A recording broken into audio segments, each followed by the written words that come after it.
if you can help somebody else out, help somebody else out, and in the end, as creatives, we need to somehow figure out how we can, watch each other's backs in a way, because I feel like that we're taught in this industry to be competitive with other creatives, when in the sense I found the best creative work actually comes, and what's more personally fulfilling for me, like the reason why I do this is for the little pockets of time where you have two creatives sitting out on a coffee shop, just bouncing ideas off of each other and feeding off of each other. And that energy, that creative energy of, oh, you could do this, or, oh, I saw this, did this, and blah, blah, blah, building and building. And then coming out of that feeling energized and like, oh, we have something really cool here.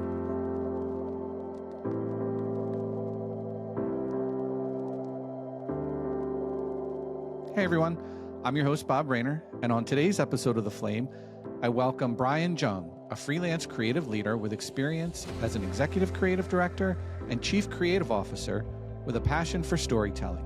From leading creative teams around the globe to working on short film scripts and comic books, Brian's career has been all about embracing discomfort and finding new ways to tell meaningful stories. We'll hear how he navigates uncertainty, keeps his creative spark alive, and why he believes that creating, even in tough times, can lead to incredible opportunities. Let's dive in. Hey, Brian, thank you so much for joining me on the show. I do appreciate your time. Great to be here. Thanks for inviting me. Yeah, absolutely. So, the LinkedIn algorithm has been serving up your post to me ever since I got laid off.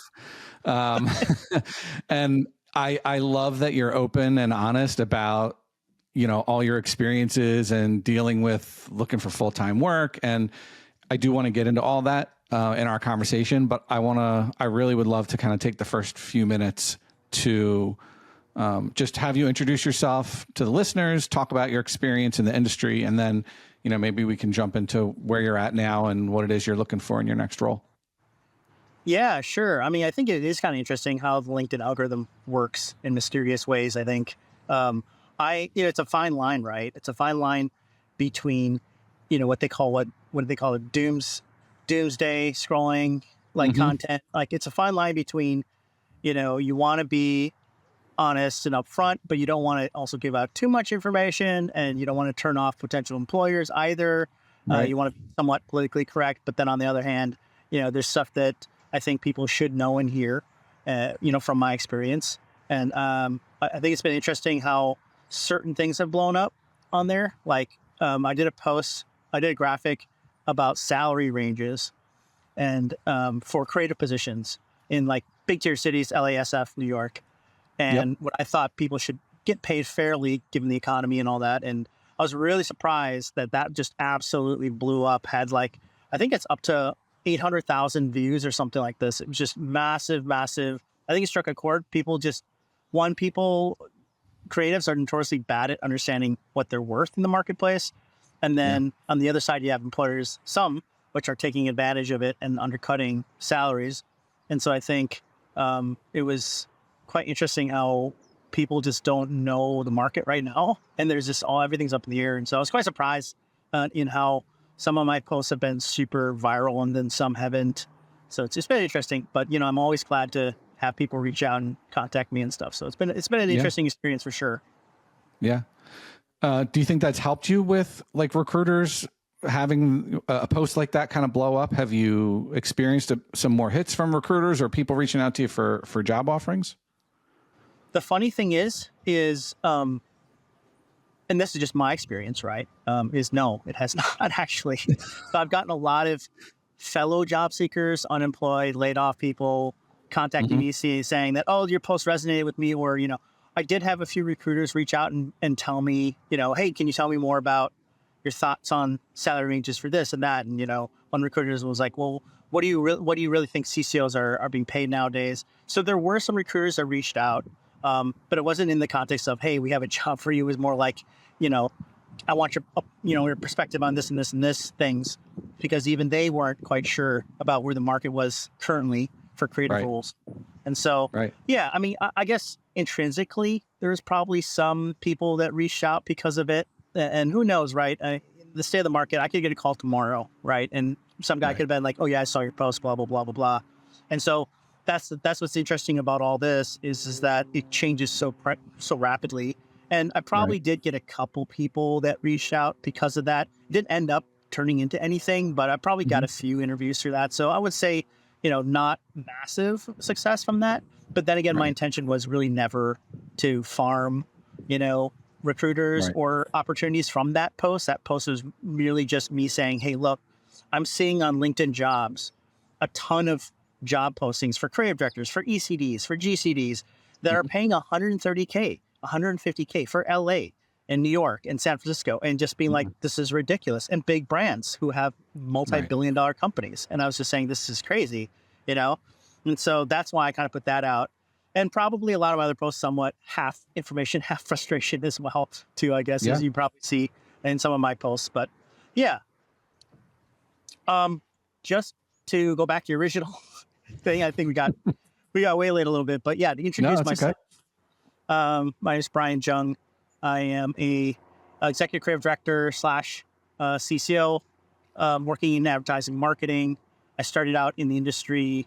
Actually, I never really started out in the industry. I started out doing comic books and wanted to be a comic book artist. Was terrible at drawing. So then I went into like writing and coloring. So that's kind of where my love of Photoshop came in, where I started learning how to color my friends' artwork through Photoshop and like creating custom brushes and doing all that. And so that was kind of at the height of like Marvel, DC, Image Comics, Dark Horse Comics. Like these were coming out.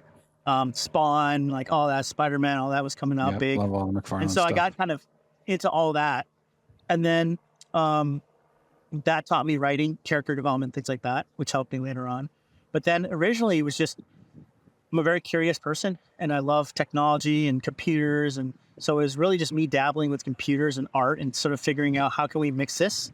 And then boom, .com boom happened, internet, all that, Photoshop, Go Live, like all these programs, Dreamweaver started coming out. And so I was really just creating websites for fun when a friend was like, hey man, you should check out these ad agencies. They're like hiring people that anybody that knows anything about websites. And so that's how I kind of got in. From there, I just started building websites for ad agencies. They had really no idea what they were doing. And so they're just hiring up and paying you whatever you wanted. So it was just, was like go time. It was, you're talking height of the .com boom. So it was basically Flash, Flash microsites were everything, Flash banners, Thank God we don't have to do that anymore. Oh, yeah. Yeah. Well, after that was HTML5, right? It was like, can we do this, but in HTML5? But, so it was like, I saw one post on LinkedIn, somebody was talking about the good old days of digital cyber lions. And I commented and I said, actually, back in those days, if you remember, Cyberlions wasn't even around at that time. Actually, the biggest award for any digital microsite or web designer was actually FWA. So FWA awards and Webbies were like the biggest back then. But anyways, I started my own digital agency around that time as well. Basically met a bunch of the same guys. You'd go from like Deutsch, Y&R, TBW, Shy Day, and you'd bounce around all these big agencies. And then you meet the same guys because there wasn't a huge group. And a couple of them, we just decided to make an agency. And so made a digital agency, just went around to all the big agencies. They paid us whatever we wanted, which of course I spent on stupid stuff as usual. As a young kid, I was young, right? Like you do when you're young, right? Oh yeah, I was pretty young. I was very young. And then the housing market crash happened to 2009, and that kind of forced me to relook at everything. And I decided to go to Korea, where I'm from. I was born in Korea, raised in the U.S., but I do have some family back there, so went back to Korea, and then partied for a long time. Ran out of money. Was like, oh, what do I do now? And got hooked up with a guy, probably the most epic connection on LinkedIn that I'd ever made.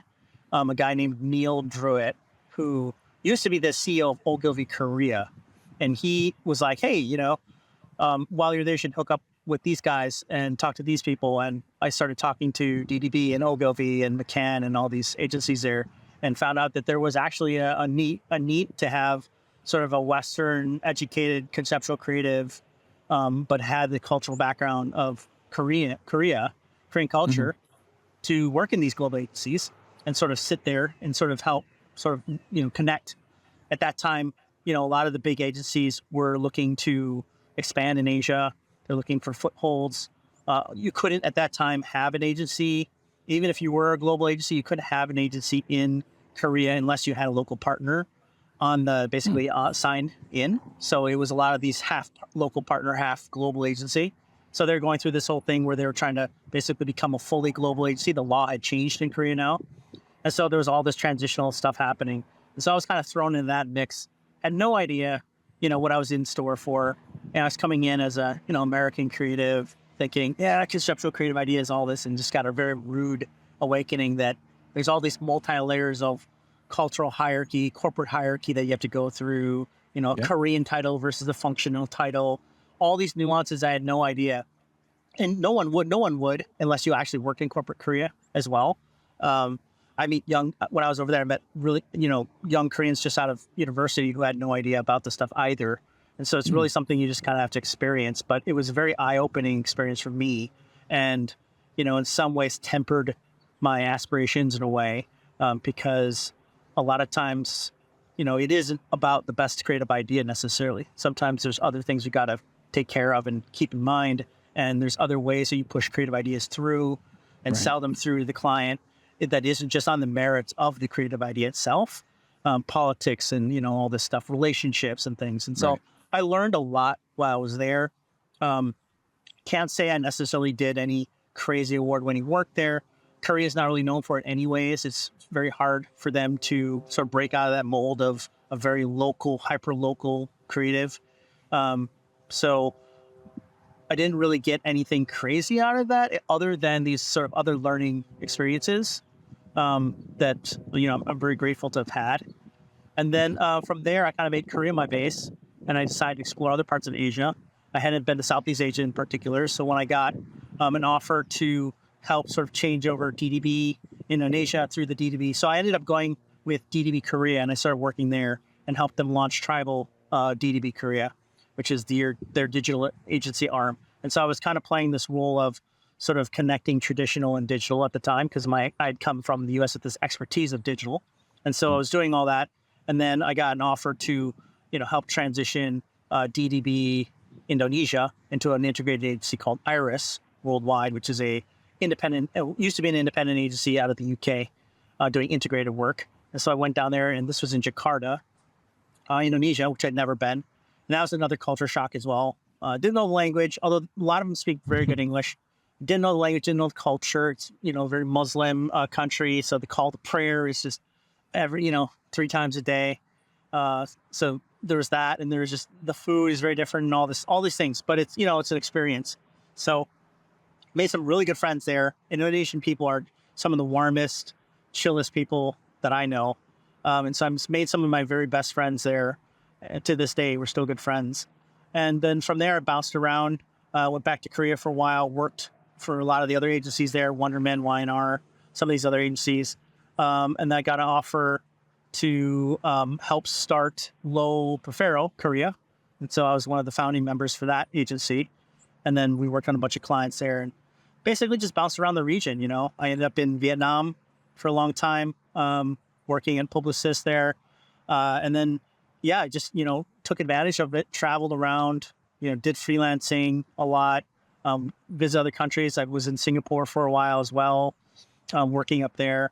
And it was just a really interesting experience about how, all these countries are very closely packed. Singapore, Malaysia, Indonesia, they're all within, an hour or so, plane trip.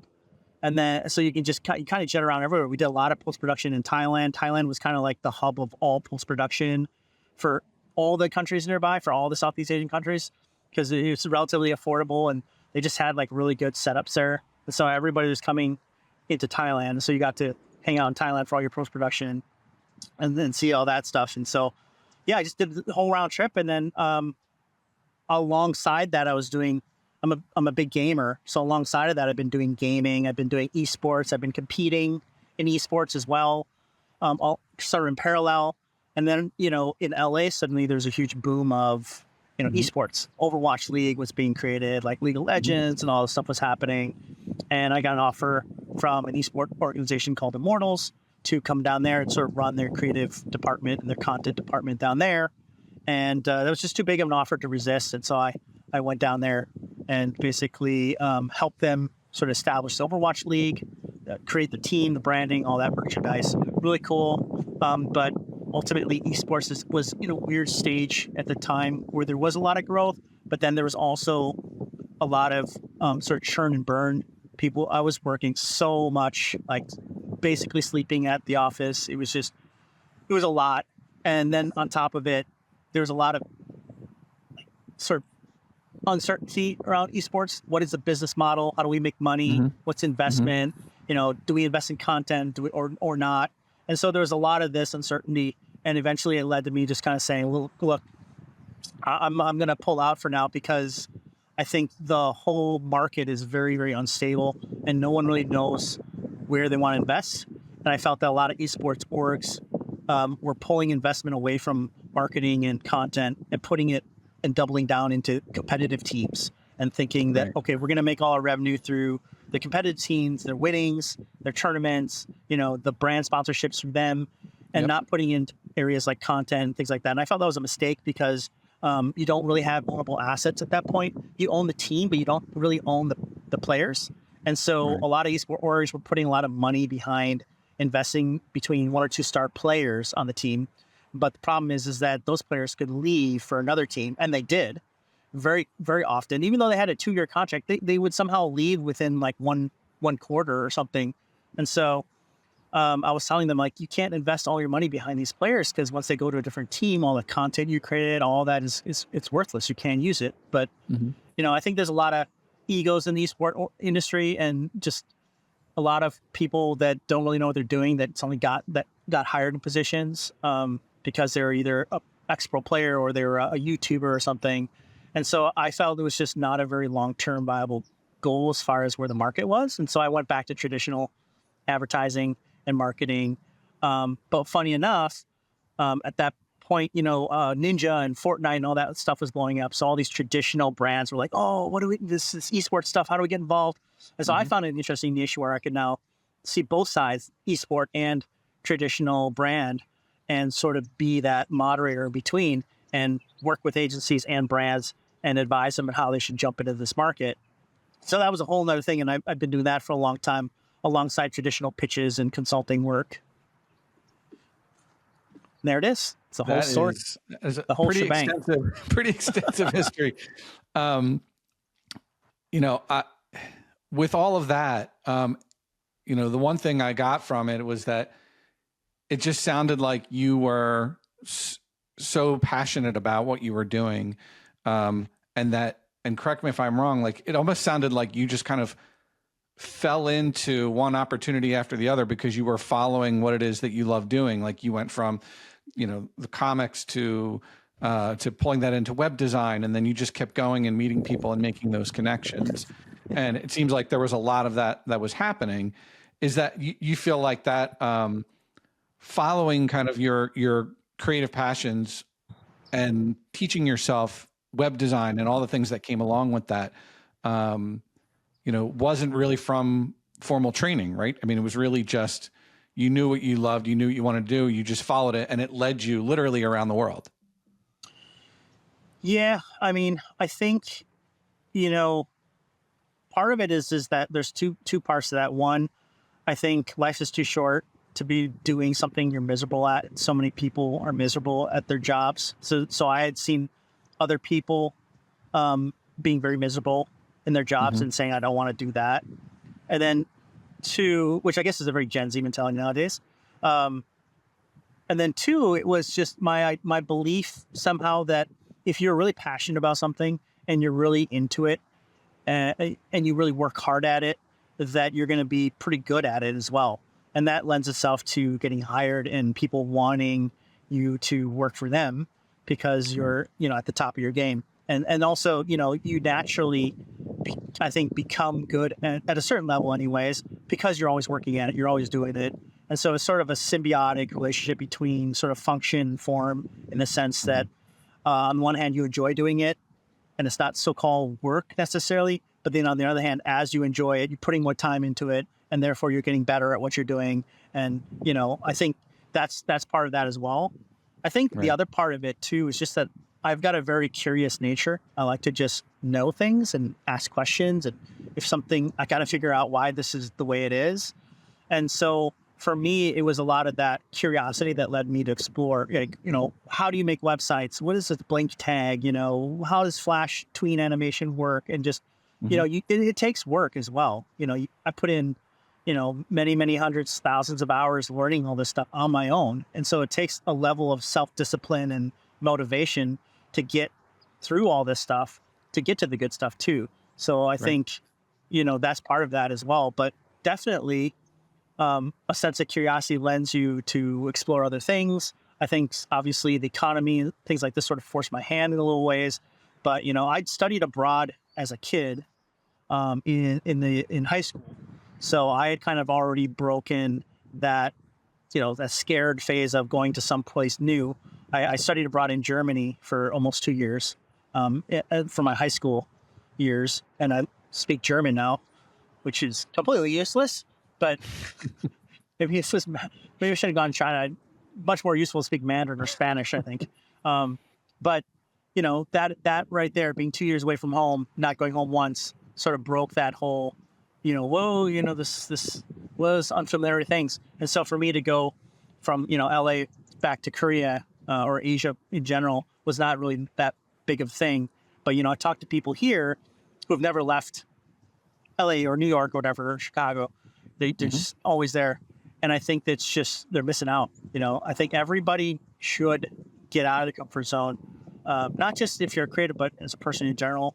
I think there'd be a lot less conflict if people could go and explore other cultures and other places and be uncomfortable and really learn to adapt and to be sitting in that area where you're like, I don't know where I am or what I'm doing, or be in that situation and have to deal with it. I think there'd be a lot more empathy in the world. Yeah, it's amazing when you think about how we're kind of stuck in our own little worlds now that so much has gone remote. It's almost impossible to do that anymore.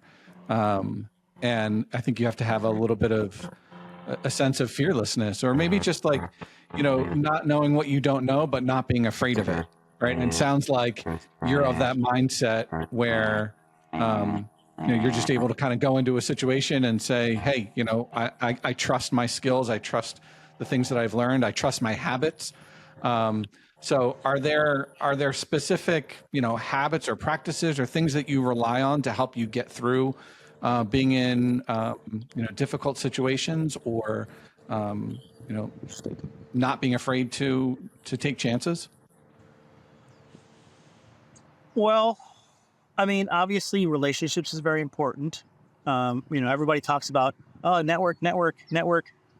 I think that's true for sure. I think, there is a point where you go, I need to reach out to people, right? I can't be in a vacuum. And the nature of the work kind of lends itself to that anyways. If you're on a 2-day shoot, slogging through mud and stuff with a crew, somehow you bond through that naturally. If you're stuck in a sprint pitch or something. So all these things, you develop relationships pretty naturally, as long as you're not consciously being isolationist or whatever, Right. And, I think here, to your point, the remote stuff has been one thing, but I think even then, you're still talking to people face to face. So I think even then you can develop relationships and network and stuff. Right. I don't think that there's necessarily a playbook for that. I think a lot of it comes down to personality. A lot of it comes down to, motivation. I think, my self-confidence of my skills and experience was never something that came naturally to me. It just came through basically many series of failures, essentially. What I did is I committed to saying to myself, no matter what I do, no matter where I go, once I leave that place, I'll have taken something from it to add to my arsenal, to add to my toolkit. So whatever job, whatever client, whatever brand, whatever country or culture, as long as I absorb something from there and be like, I learned X, Y, and Z, from working at this agency. I'm going to take that to my next agency and do it right, or use this and that. And so over many years, I've just built up a tool set of learnings that have come from wherever I've been. And so, they say be like a sponge. That's essentially what you should be, is you should absorb everything you can, ask questions. Don't be afraid to screw up, as long as you understand, what you can do to fix it and not do it again. And so I think there is this level of self-reflection that you have to have as well, and be able to sort of stand away from yourself and look at yourself and be like, okay, what happened here? How did we get here? What can I do next? And then, okay, don't do that. Next time I go to this next job or wherever I go next, I'm not going to do that. I'm going to do this instead. And just consciously have all these learnings that you can sort of fall back on. And I think just through years of doing that, I've just been able to, create a really good understanding of, what I think should be done. We talk about like leadership and stuff. Someone asked me like, well, how do you become a good creative leader? Like, how do you become a good ECD or CCO, or, what makes a good CCO? And, for me, it's quite simple. I've worked with so many bad bosses. I've worked with so many terrible creative bosses, not terrible creative people, or creatives in the sense that they're very good at ideas, concepts. They could understand what made a good idea versus a bad idea. Very good crafters, designers, writers. But when it came to people management, when it came to mentoring, when it came to, having the patience to teach younger creatives, they were all terrible at it. So it was that sort of, I don't want to be like my parents when I grew up, in some ways. It's like, I don't want to be that boss. I don't want to be that guy pounding on the table saying the clients are idiots and, blah, blah, blah. And, the suits are sabotaging us and all this stuff. I want it to be much more collaborative, much more open, but also understand how the creative person works, how they can be different, sometimes eclectic personalities. There shouldn't be a one size fits all. And just, really think about the type of creative person or boss that I wanted to have when I was, a junior creative, and basically structure my, the way that I lead around that, essentially. So why do you think that there is that kind of lack of leadership skills in the industry? And what do you think? I mean, do you think like this? It's probably been like that for a long time, but now with so many people kind of out of work, especially people that are in leadership positions like you and I, like, what is that doing to the ability to train and mentor, younger designers and juniors? Yeah. So I think a lot of it stems back to how we promote and incentivize creatives in our industry. The agencies have not they've not basically evolved. So essentially the way that it works is that your promotion and the money that you make are tied to basically titles and functions, right? And they're sort of broken down in a lot of ways in the same way that we charge clients, rate cards and titles, and so levels essentially. And so in order to get more money, you have to then be bumped up to the next level, the next title, etc.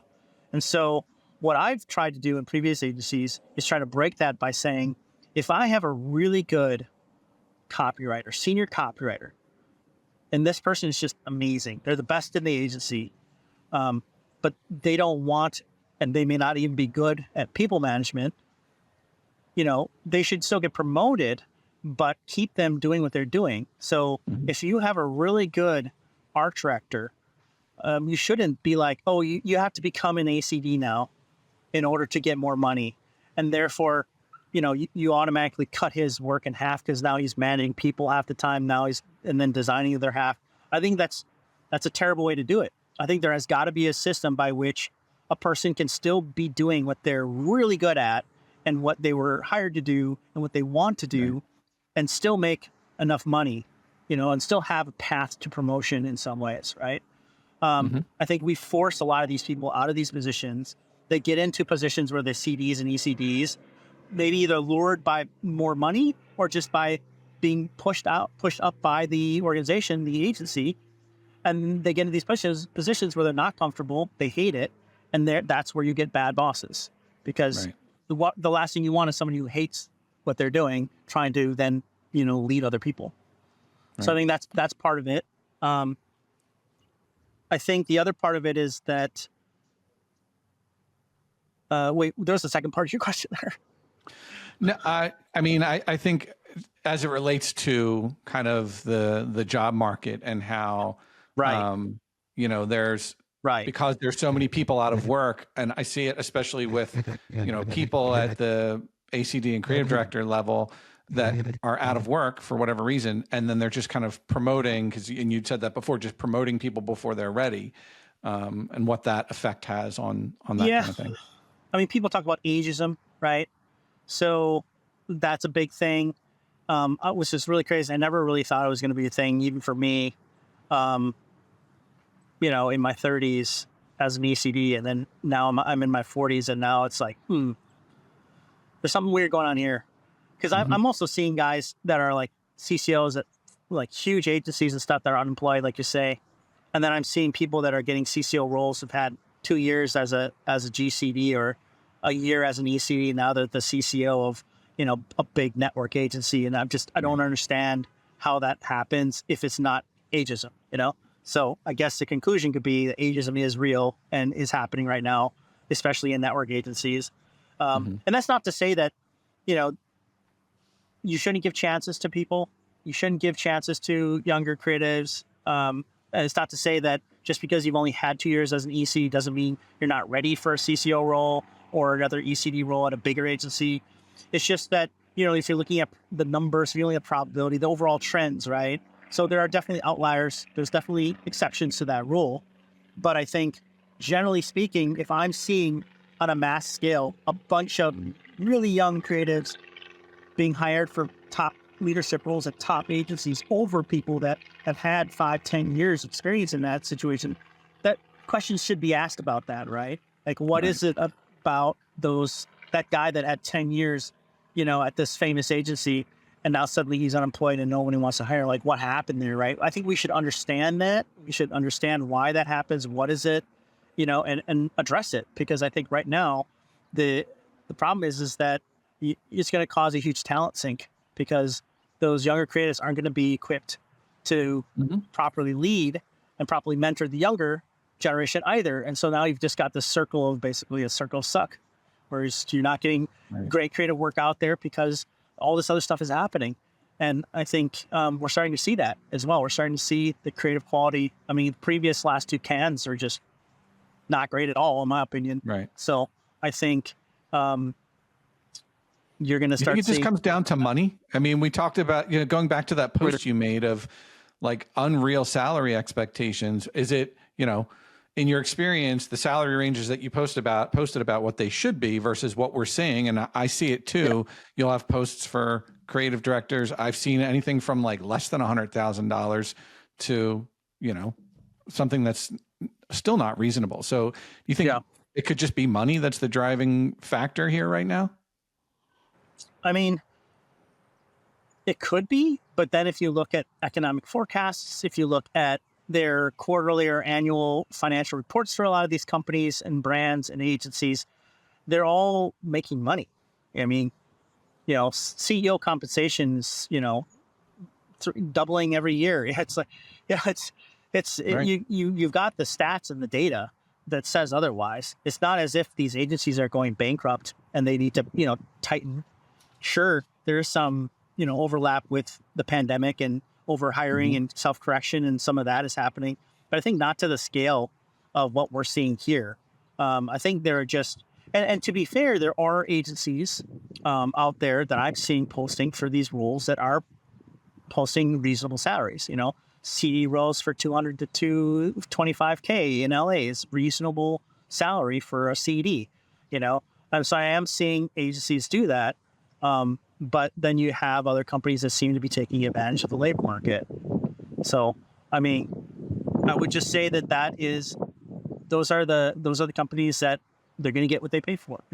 If you want to hire an ECD for $150K in LA, you're going to get someone that's views it as an upgrade. They're making 80K Right. somewhere and they want the Right. title and the pay bump, but they're not that level. And you see it because you see some of these people get hired and then they're gone within 1 or 2 years anyways. And so the Right. agency has invested in all this and introduced them to everybody in the network and, introduced them to the client. I think that's the other thing that people don't realize is that when you have this churn in agencies, what ultimately affects the agency itself is the client relationship gets damaged because the clients generally don't want to meet a bunch of people over and over. Like they just don't, like, especially B2B clients and corporate clients and financial clients. And they don't want to be dealing with all these new faces all the time. And so that affects your client relationship too. If you are continually cycling senior creatives, clients will ask, well, what's going on in the agency? Things like that. You have basically a client relationship nightmare at that point. You're doing damage control, PR control, all this stuff.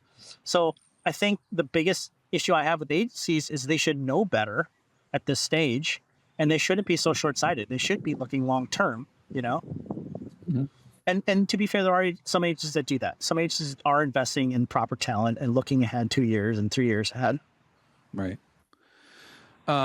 So I want to talk a little bit about your personal experience in the job market because, I know when I reached out to you about coming on the podcast, you kind of gave me that caveat that like, hey, I'm going to be honest and authentic about what I've been experiencing. And I love that. And I can see that in the things that you post. So, talk to me a little bit about what your experience has been, especially for somebody with your resume and your body of work. Like, what are your unique challenges? And then what's the solution to because it's craziness. It's like literally the reason I started the podcast, because I've seen so many people from juniors to somebody as experienced as yourself, all dealing with the same things. So talk to me about that. Yeah. Well, and I can only speak to my experience in particular. And I think there are some nuanced differences there, but I've experienced a lot of the same things a lot of everyone else has. Ghosting has been just insane. Hundreds and thousands of job applications have gone unanswered or seemingly auto rejected. The ATS and all this stuff, people keep talking about that. The LinkedIn easy apply, like all these things. I think for me, in the beginning, it was just as many people can see my CV and who I am, the better. So I would just apply throughout all the avenues, whether it was contact the HR talent person directly to try to send them a CV to the email, or to do an easy apply, or to apply through the postings, through LinkedIn Jobs or through Indeed. I would try to do everything essentially. But I found out that it didn't matter. I got rejected for pretty much everything.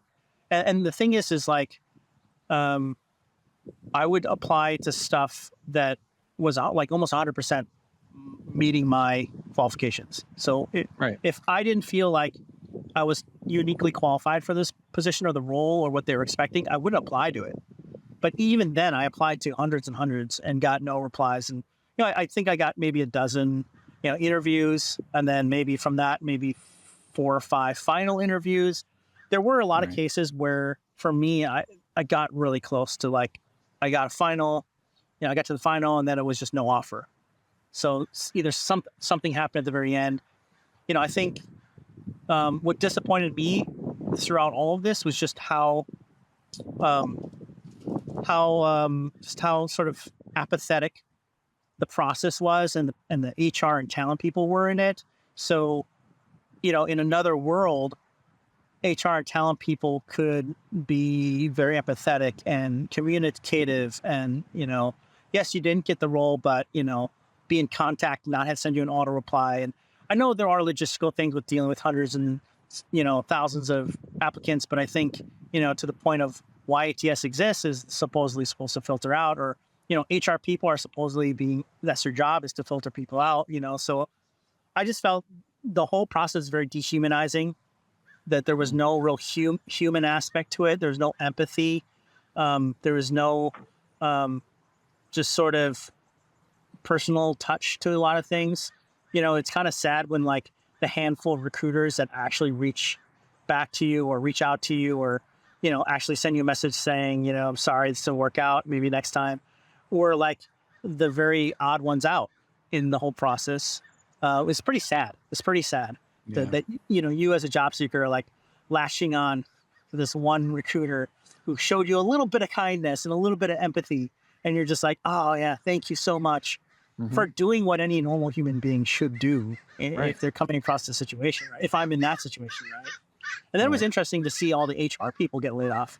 And, if I'm fully truthful, it's like, oh, I kind of saw that and was like, okay. So seeing HR people getting ghosted as well was interesting because it's like, oh, you're getting a little taste of medicine because, you're getting ghosted too. Now you know what it's like, I told somebody yesterday, it was like, empathy is really, true empathy only really comes from, it seems like people who have experienced it themselves, right? Like you're only really, I feel like, empathetic until when it happens to you. And then you're like, oh, I get it. I understand, the walk a mile in a man's shoe type of thing, right? So I feel like prior to this whole sort of implosion of the market, a lot of recruiters and HR people were just, doing their job, but not really understanding, what we were going through until it happened to them. Right. And now that it's happened to them, I'm hoping that a lot more people are going to be empathetic to the situation. But from my results, not really. So I don't really know, I think it's really odd. I had several situations too, where I had people, colleagues and HR people who would ghost me. I'd follow up. They'd apologize for ghosting. Oh, I never ghost. I'm known for getting back to people. I never ghost. Are you available next Tuesday? Yes, I'm available next Tuesday, 10 p.m. or 10 a.m. That's okay, great. And then they ghost me. and then I follow up, hey, I missed you on, did we have something scheduled? Oh, I'm so sorry, something happened, blah, blah, blah. Are you available next week? Yeah, available. Let me know what day works for you. Ghosted. So it's like double, triple ghosting. And it's not one person. It's like, it's happened to me dozens and dozens of times. And I shake my head and I go like, what is this world I'm living in which people are double, triple ghosting me? Yeah. It's wild. It's wild, man. It's wild. I mean, I've had colleagues who I've worked with in the past. I've had people I've met in person at networking, mixers and stuff. Hey, let's meet up, or blah, blah, blah, or, hey, I want you to talk to, Jane Doe, who's doing this, and they're looking for somebody. And I'll send me an email. I'll send them an email, no response. It's just like, it's wild. It is actually wild with the stuff that's happening right now. And this is relatively, do you think it's relatively new? I mean, because it sounds like earlier in your career, it was like you were very easily able to jump from one gig to the next, one role to the next. And it seemed like it was just like, all right, hey, I know this person, they're going to bring me on. And it was just seemed like a simpler way. I don't want to say simpler time because then that makes us sound really old, but like it just seemed easier. Right. And now there's AI is in the way there. Everything is, digital, and you're kind of at the mercy of the internet. Like what has changed? I mean, for me, it was largely from the pandemic. Like the start of the pandemic, I mean, everything stopped in the pandemic. No one was getting any work anyways, really. But I think coming out of the pandemic, I think that's where everything changed. Once all the layoffs started happening, like I think the game industry and then the tech company and then some of the FMCG started to lay off. From that, I think, is when all this happened. I think there's just massive flood of layoffs and everybody just became a number, I think. And it just started happening from then. And I don't know if it's the systems or if it's the people or if it's just overwhelming numbers. But ever since then, it's just been a huge struggle to get any, well, I should caveat all this because in large scheme of things, having talked to other people who have not had the experience that I have had, they're having like an even worse time. Like I have gotten final interviews. I have gotten some people, if it's 20 people out of 100, that's not terrible compared to other Right. people that I talk to who are Right. like 1 out of 100 or 2 out of Yeah. 100, right? So I have to caveat and say that there have been a lot of instances where I have gotten to final stages and things and just haven't gotten, for whatever reason, haven't gotten final offer or whatever. So I think it's Right. encouraging to get to that stage because I know at least I'm getting through somehow. And it's just, I don't know, it's just bad luck not, or whatever it is, bad timing. I've had several Mhm. situations where, you know, it wasn't even that I didn't get it to someone else. It was that something changed internally. Oh, we decided, to hire internally, or, oh, we're doing a Right. hiring freeze. All those sort of typical responses do happen. Right. I had one situation I posted about where it was an agency where the recruiter reached out to me and was like, this is not being posted.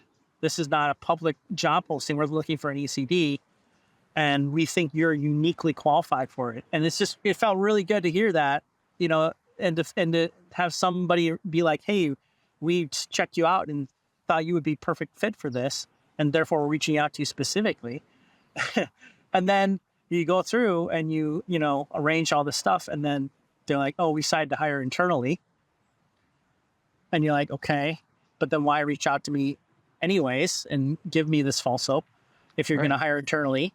And then I find out that guy, the HR guy, gets laid off from the agency. And Yeah. then 2 days ago, I saw that same ECD post appear on LinkedIn. So, so there's a huge disconnect, I think, also between HR and talent people within their own companies because they Right. don't know what's going on. They don't know who's got the final say. The people who have the final say aren't talking to the HR and talent people and telling them what's going on. I've had a couple situations where HR talent people internally are like, I'm fighting. Like I'm fighting, to just get heard. I'm Right. trying to get you to meet this person and I want to get you in front of this person. And so there are cases where you have advocates who do want to get you in front of people, but their internal agencies are so messed up with the HR and hiring that they can't get through. And I think this has always kind of existed. It's just that because of where we are now, it's really brought to light just how dysfunctional a lot of agencies and companies' internal hiring and talent systems and Yeah. processes are right now. Mm-hmm. Yeah, I see that for sure in my own job search. And, going back to your presence on LinkedIn and, how you talk about your experiences with HR, I love that you post daily, if not multiple times a day with the hashtag gig alert. Because honestly, I see more opportunities for creatives through your posts than I do manually trying to search for jobs myself. So talk to me about like your motivation behind that, because I think, you've shared Sure. your experiences and your stories, and it seems like you're almost kind of trying to put some positivity out there by helping others. So talk to us about that. Yeah, I think you have to be the change that you want, right? I think one thing that frustrates me about a lot of these LinkedIn influencers is they put out content that is basically awareness content. And this is also, there's a whole nother conversation about AAPI and DI and all that stuff. But I think there's a lot of signal boosting on LinkedIn where people are like, hey, this is a problem, we should do something. And hey, this is a problem, we should do something. Or, oh, hey, did you know that this and this is happening? Blah, blah, blah. And I got sick of it. And I was like, you know what? I've made a few of those posts as well. And so instead, I'm going to balance it by, trying to put out, because I have a lot of, I've been pretty selective in the people that I network with in terms of connections on LinkedIn and accept the connections. And they've primarily all been people within my industry. And so and that's been, been on there for years and years and years. And so, after, 25,000 connections that are all within marketing and creative and advertising, you do see a lot of content around jobs and stuff. And so somebody, I can't remember who it was, said that one trick that you can do on LinkedIn is in the search field at the top, you can use a hashtag hiring, and that'll pull up everybody that's using that hashtag, and you can filter it based on location. You can filter it based on like how often it was. So 30 days out, 15 days last week. And so I got the idea from seeing someone use a hashtag gig alert, hashtag hiring. I said, oh, okay, I'm going to use hashtag gig alert because that seems to be something people are using. And I'm going to start, basically sending out all these jobs that come across my feed. But I'm going to be very selective about it. So when I do a hashtag gig alert, I actually do sort of look through and make sure that it's like a legit thing.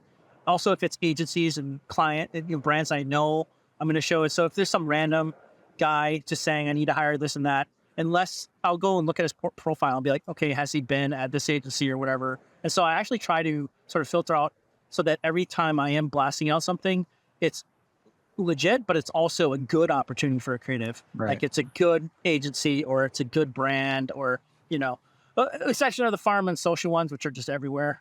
Those ones are just like, I'm just like, okay, it's a lot of opportunities in social and farming nowadays. But, if it's a good agency or somebody that's got good credibility, I will do that.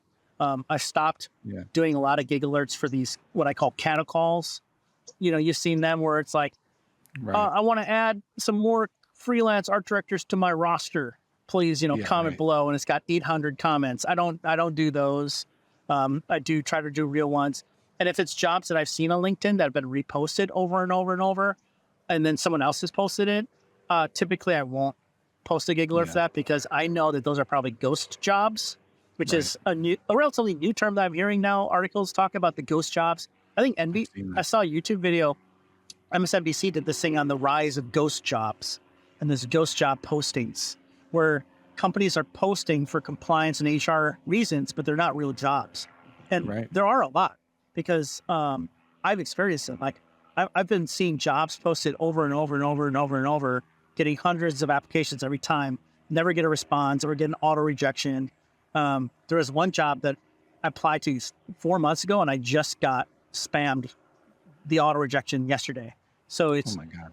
It's, it's a wild time. It's a wild time, but I try to, I go, even though I'm in a situation where I'm looking for a job, doesn't mean that I can't help other people, right? It's no effort, right? Which is why I'm so mind boggled that this like ghosting by even former colleagues and from like ECDs and CCOs at agencies, even talent people, like HR people, like I don't understand it because it takes no effort to send you a quick DM. It takes no effort, 30 seconds to type something, 30 seconds to just say, hey, what's up?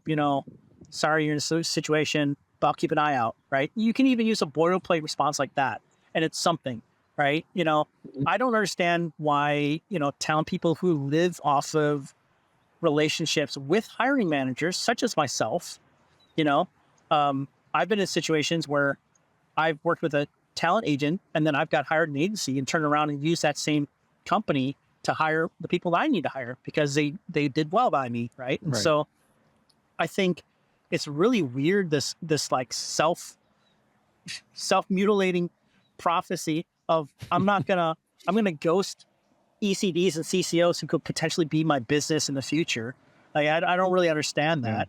And I don't get it from a person perspective. I don't get it from a business perspective, right? Because if we're going to make the argument that, oh, it's just business, that's not even good business practice. So I don't understand it, you know? So I'm kind of just mind boggled by a lot of these things that are happening right now in this industry. Yeah. But if I can be part of something and help somebody, it doesn't, it's 30 seconds to repost something, Yeah. So I'm happy people are getting something out of it, I'm happy that it's helping. If it helps anybody, it's great, It sounds like you may have a new business model in the works. Well, it's funny you should say that. There was this guy who's the CEO of this talent agency contact me. I think he's in the UK or something. And he DM'd me a couple times saying, dude, you should just be a recruiter for creatives. You should just be a creative recruiter. And it's so funny. And he's DM'd me, and every time I've said, nah, it's okay. I still love being a creative. And after the third time he asked me, I'm like, okay, well, let's talk. Since you're a CEO of a talent agency, if you want to launch a talent agency in the US, let's talk. And he's like, cool, let's arrange something. Ghosted. And that was 6 months ago. I never heard from him again. Unbelievable. Well, that's kind of the perfect segue to where I wanted to end the conversation today, which is, what's next for you? How, I know you enjoy like writing screenplays in your spare time. Like, what are some of the projects you're working on, and how can people connect with you if they want to work with you? So I think, to what you were saying earlier in DMs, I think really good, healthy thing for creatives to do is to just take this time.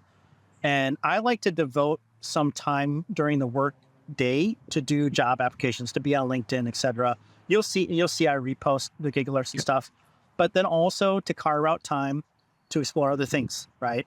I think it only makes you a better creative as well, right? So most creatives that I know anyways are interested in many different things: music, theater, movies, film, all this stuff, art.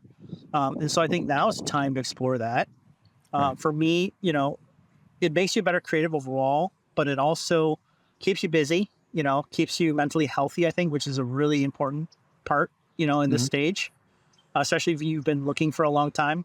So I've got several projects. I finished a short film screenplay that I've submitted to a few festivals. I'm working on another one. I'm working on a potential feature, which could be really cool, sort of based on a true story thing. I'm working with an artist to make a illustrated children's book based on my kitty, called the Itty Bitty Kitty, which is it's a Where's Waldo style book where you have to find the itty bitty kitty. I have a black kitten named Ganjang, which is Korean for soy sauce, and so she's all black. And the inside, my wife would be double allergic to that cat because she's a soy allergy and a cat allergy. Oh no! All right. Well, she can still get the book though. Yeah, we'll get the book. It won't be scratch or sniff. So we'll do that. We thought about that. And use some soy sauce scratch and sniff sticker on the back. No, but the inside's really cool because not only are black cats the lowest adopted cats in the U.S. because of the superstition of bad luck, but I noticed after the third time that I was talking to a black blanket for 15 minutes that you can lose them. You cannot find your black kitty sometimes. And I was talking to this crumpled black blanket 15 minutes. How's your day going? Well, what should we get for dinner? And then she comes up and taps me on the leg from some other place. I'm like, oh my God, you were over there the whole time. Clever girl. Like, I lose her in shadows. I lose her on black leather furniture. It's crazy.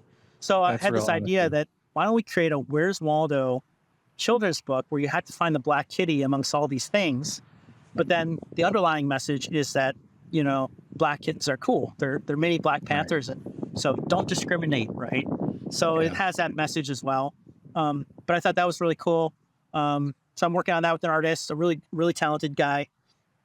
And then doing consulting work, still doing pitches and doing esports and gaming consultant work as well. And doing, interviews when they come along. But I think all that is really important to focus on art and stuff and all that. So really use the time to explore other things while you can, because before you know it, this industry changes really quickly. Tomorrow you could get a call and you could be, in. So I think we are starting to see some things change. I think there are some positive signs that people are getting hired. Right now, if you're in pharma and social, my God, you have the choice. There's every single day I see dozens of pharma and socials, which is a bit weird to me because it's like, it's kind of interesting how because there's so much labor, the way that a lot of talent people are starting to filter things out is by being very specific on their requirements. You must have high fashion, not just regular fashion, you must have high fashion experience on global recognizable brands within the last 2 years. You must have, social first, which is weird because if you're an integrated creative or if you're a creative director, social is part of everything anyways. It's not like we suddenly are doing an idea and be like, oh, we don't do social with this idea. It's like usually social is part of every single idea you're pitching at an integrated level. right? Unless you're at like a, direct mail agency or something, or you're at a packaging design agency or a branding agency. So it's kind of interesting observation I've made recently that, pharma is different. I think pharma, because of legal compliancy things around it, you kind of do have to know it, but it's like you can learn it, But I think, people who are in pharma, which is ironic, right? Because if you look at the healthcare Lions categories and Clio's, the work that wins in healthcare categories at award shows are all ideas that are not stereotypical healthcare. It's ideas that come from other areas. So creatives, so if you're in pharma, you should want creatives that come from outside of pharma if you're looking for great creative ideas, because that's what's getting the awards, and that's what's, you want to stand out, right? So yes, there's hardworking creative work where you have the 80,000 lines of disclaimers at the bottom, and you have to know what that is, and you have to be able to design around that. Fine. But I think when you're talking about big conceptual campaign ideas, pharma should look beyond just pharma creatives too, I think. And so, but I get it. They're trying to filter out so many people in the market. Let's be super specific. But I think it comes back to having proper leadership. I literally just said this on my last episode, was that the best designers I ever hired were not from pharma. I've been in pharma 15 years. Like the best people came from outside of pharma. You can teach somebody pharma. I mean, it's just really like you got a lot of rules and regulations to follow. It's almost easier to come in to pharma than to leave pharma, So, and pharma is always the last to pick up the trends like social and things like that. But like they can't do it the way a consumer product would, because there's so many rules and regulations around it. So I think it's an interesting observation by you that social is getting big, influencer marketing is getting big in social, and a lot of people like myself are out, and there's really nobody to kind of come in and train and work with these people coming in. But I'm surprised that you're not being snapped up right now, because all I see is pharma and social. All my gig alerts are pharma and social right now.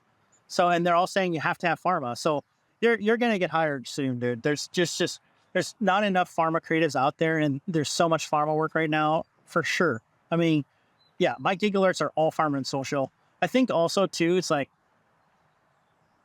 somebody was talking, I was posting a comment on somebody's thread saying, and basically I was saying the very definition of creativity is being able to go into a market or a category or a brand that is inherently non-creative and come up with something cool.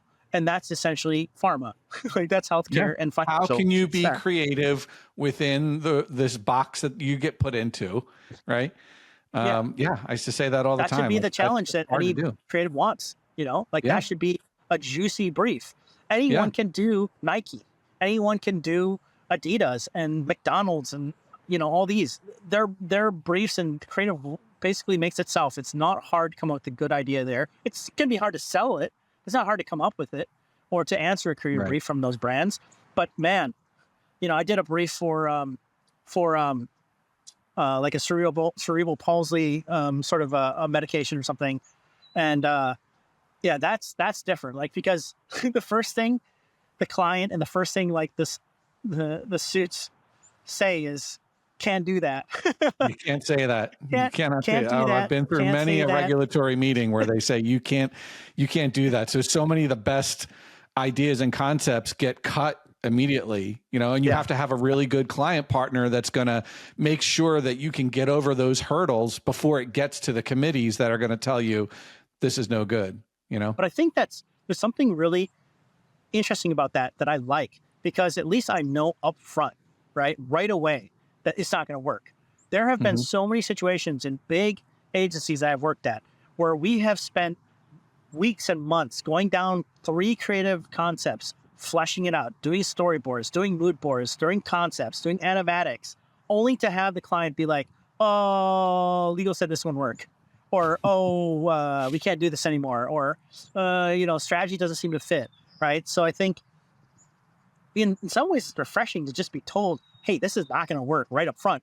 And then be like, okay, cool. Let's pivot to another idea. Because usually when you're coming out with ideas anyways, you've got 20 or 30, what if we did this? What if we did that? What if we did this? What if we did that? Right. And so it's good to be able to go through and cross it out and be like, this is not going to work because of legal ways, blah, blah, compliance, whatever, so the other brand did this, whatever. And then be left with 3 or 4 kernels of what if we did this? And then be like, okay, now we dive in. Now we spend a bunch of brain power to dive into this. So in some ways, I think healthcare is almost a last frontier for creative in a way. Like, we joke and say, oh yeah, pharma is where good creatives go to retire, or it's a retirement home for good creatives. But I think, on the other side of that is it could be a very fertile ground for creatives who want to make the mark, in that, whereby the awards for healthcare is not super competitive.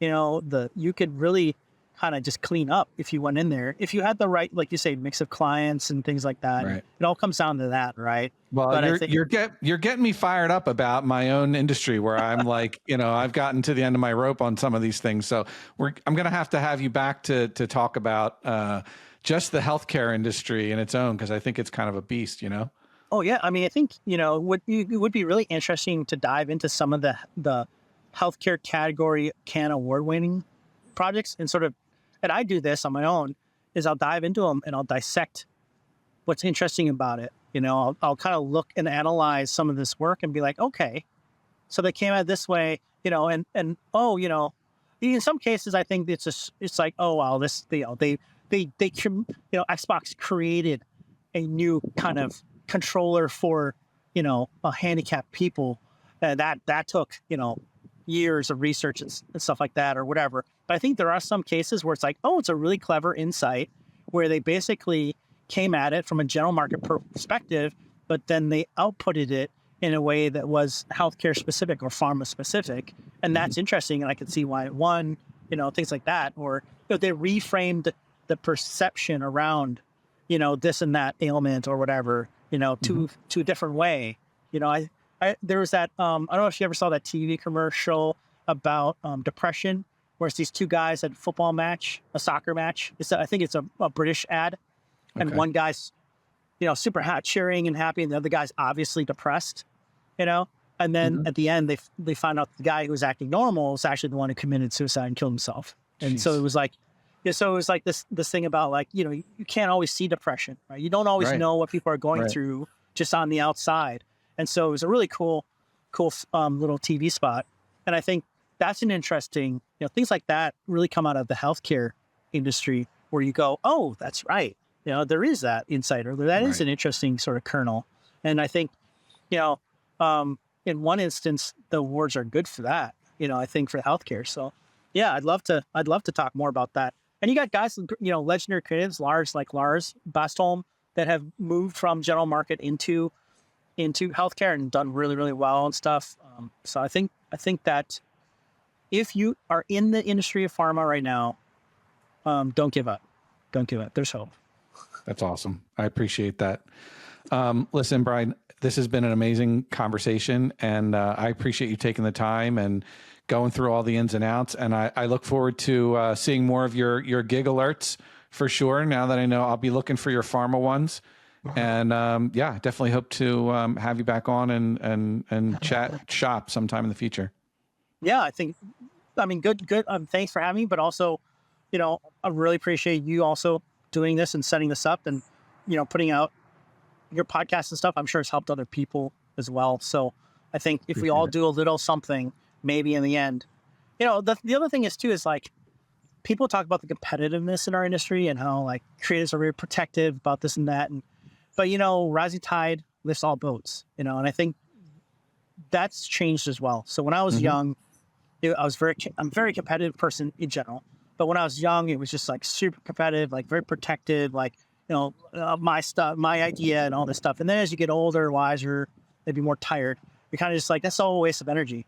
If you can help somebody else out, help somebody else out, and in the end, as creatives, we need to somehow figure out how we can, watch each other's backs in a way, because I feel like that we're taught in this industry to be competitive with other creatives, when in the sense I found the best creative work actually comes, and what's more personally fulfilling for me, like the reason why I do this is for the little pockets of time where you have two creatives sitting out on a coffee shop, just bouncing ideas off of each other and be feeding off of each other. And that energy, that creative energy of, oh, you could do this, or, oh, I saw this, did this, and blah, blah, blah, and building. And then coming out of that feeling energized and like, oh, we have something really cool here. And then, of course, being told you can't do it by legal or whatever later. But that moment where you're with creative people, we live for that. And so I think any goal, when you talk about creative leadership, any goal of a creative leader should be, how can we take those kernels, pockets of time, the 30 minutes or 15 minutes every other week that we get this experience of being together, creatives, and bouncing ideas off each other? How can we make that more? How can we make that happen more often? How can we tear down internal barriers so that, imagine what the creative would be like if the majority of our time as creatives were spent, if we could say 80% of our time was spent hanging out with creatives, bouncing ideas off of each other, feeding off of things. What would our industry look like at that point, right? What would the work be like if we could legitimately say, hey, I'm a senior art director at, BBDO or whatever, and man, most of my time is spent just talking with creatives, bouncing ideas, looking at creative briefs, talking to strategy. Like, that's what it should be, right? But we all know that's not what the reality is. So I think, as a creative leader, you could judge that. So if you're an art director, if you're a junior art director, you're a designer looking to get in this industry, and you're looking at creative leaders, or you're working in an agency as an internship, and you're looking at agency leaders, and you're wondering yourself, do I want to stay here? Do I want to follow this person? Is this a good creative leader? One metric could be that. How are they helping me to just be creative and to look at ideas? How are they carving out that time for me as much as possible, as often as possible? How are they addressing pointless meetings that I shouldn't be in? How are they addressing, the naysayers? How are they tearing down the barriers and taking away things from me that I don't need to do, that are conflicting with my ability to just sit there and germinate and come up with ideas, right? I think that's one good metric, right? So anyways, appreciate you. I could go on forever, as you know, on this stuff. So I appreciate it so much, and we'll talk soon. Absolutely. Thank you, Brian. Appreciate your time. Thank you. Have a good one. Thanks to Brian Jung for being my guest on today's show. And thank you for joining me on the Flame Podcast. There's definitely more to come. Please take a minute to follow, subscribe, or hit the like button if you haven't done so already. And if you have any feedback or would like to be a guest on my show, send me a message. I'd love to hear from you.